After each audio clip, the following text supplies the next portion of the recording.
This buffalo cauliflower dip is everything you've wanted in a vegetarian appetizer. We're even taking it one step further to keep it dairy-free. Hey there, I'm Molly Thompson from What Molly Made. Welcome back to my kitchen where we make good food that makes you feel good too. Today we are making a creamy buffalo cauliflower dip featuring roasted cauliflower, ranch seasoning, and spicy buffalo sauce. To start, spread 8 to 9 cups of chopped cauliflower florets onto a large baking sheet and drizzle it with olive oil, then sprinkle with kosher salt. Toss to coat, then roast the cauliflower at 425 degrees Fahrenheit for 20 to 25 minutes until the cauliflower is tender and starts to char around the edges.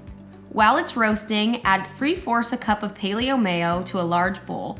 We like to use Primal Kitchen, but you can use another brand or a vegan mayo to omit the eggs. To that, add 3/4 a cup of coconut cream, 1 teaspoon of garlic powder, 1 teaspoon of dried dill, 2 teaspoons of dried chives, 1 teaspoon of paprika, and 1 tablespoon of lemon juice. Stir that well until it's completely smooth, then add 2/3 a cup of your favorite hot sauce. When the cauliflower is done roasting, add it to the buffalo mixture and toss to coat. Pour the buffalo cauliflower dip into an 8-inch pan or dish greased with nonstick spray.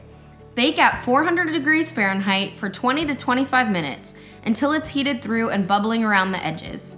Serve warm with your favorite tortilla chips like siete or with fresh celery or other veggies. Don't miss out on one of the best party apps if you're vegetarian or dairy-free. Bring this buffalo cauliflower dip and I swear all of your friends will give you rave reviews. Thank you so much for joining me in the kitchen today. If you want to keep cooking with me, check out these buffalo cauliflower wings.